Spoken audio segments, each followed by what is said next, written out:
આમ છતાં જે તંત્રએ દાખલા તરીકે તંત્રને ખબર જ છે કે આ જે સોલ્ટવાળા જે અગર છે તેમના અસહ્ય દબાણો છે અને એ હટાવવામાં જે તંત્રે 2 મહિના પહેલા કામગીરી કરવી જોઈએ એ અત્યારે 2 દિવસ પછી કરી છે. આપણે બધાને ખબર છે કે ભાઈ ભાવનગરમાં જેટલો વરસાદ આ 2 દિવસમાં થયો છે એટલો ક્યારેક નથી પડ્યો અને લગભગ 12 થી 13, 14, 15, 16 ઇંચ સુધી વરસાદ એક દિવસમાં કે 2 દિવસમાં થયું છે. તો આપણા માટે પણ આ થોડીક નવી બાબત છે. છતાં પણ જેટલા પણ સોલ્ટવાળાનું જે દબાણ છે કે અથવા જે કન્ડિશનનું પાલન નથી કરતા એના ઉપર પણ કાર્યવાહી કરવામાં આવશે અને જે આરએનબી સ્ટેટ તરફથી જે કાર્યવાહી કરવાની છે, ફોરેસ્ટ તરફથી જે કાર્યવાહી કરવાની છે અને નેશનલ હાઈવે તરફથી જે કાર્યવાહી કરવાની છે આ પણ એટલે કે થઈ જશે.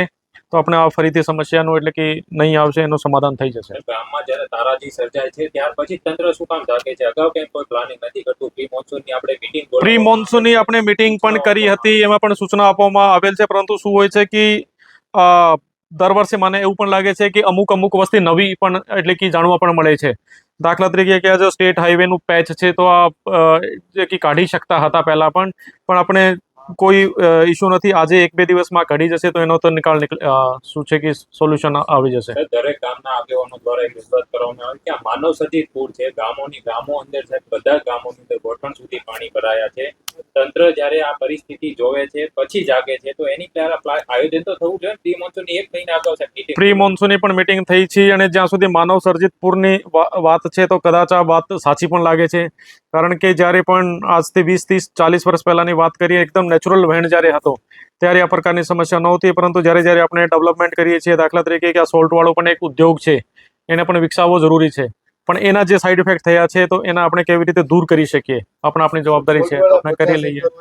200 એકર 300 એકર વાળી પેટા એના લીધે સમસ્યા આ પણ એક કારણ હશે સમસ્યાનું, હું ના નથી પાડતો, લેકિન એની પણ DLR તરફથી, બાયસેક તરફથી અને જે પણ આપણી પાસે ગૂગલ અર્થ વગેરેની આપણે હેલ્પ લઈને અને ખરેખર એનો કબજો કેટલી જગ્યામાં હોવું જોઈએ અને ખરેખર કેટલી જગ્યામાં કબજો છે એના આધારે એના ઉપર પણ એક્શન લેવામાં આવશે.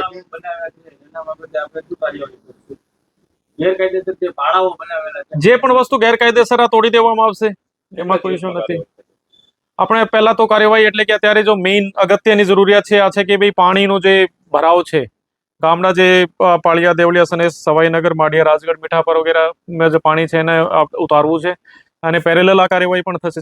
લોકોને શું અપીલ હોય છે કે કારણ કે એ લોકો પાણીમાં ટેવાયેલા છે, હાલે જ એક વ્યક્તિનું મોત છે, લોકોની સાવચેતી પણ જરૂરી છે. લોકોની સાવચેતી પણ જરૂરી છે, પણ આમાં શું છે કે અમુક માનવ સર્જિત ઇસ્યુ પણ લાગે છે તો એને પણ તત્કાલ ટૂંક સમયમાં દૂર કરી દેવામાં આવશે. માળિયા ગામની અંદર જે વ્યક્તિનું મોત થયું એની માટે પાછળ જવાબદાર કોણ થઈ શકાય? એનો તો મારી પાસે પણ આમ કહી શકાય કે એકદમ હું કોઈ પિન પોઈન્ટેડ જવાબ નથી આપી શકતો, પણ ખરેખર એટલે કે લોકોને પણ ધ્યાન રાખવું જોઈએ અને આ પાણી ભરાયો છે આ પણ એટલે અનનેચરલ કહી શકાય આ છે. Thank you.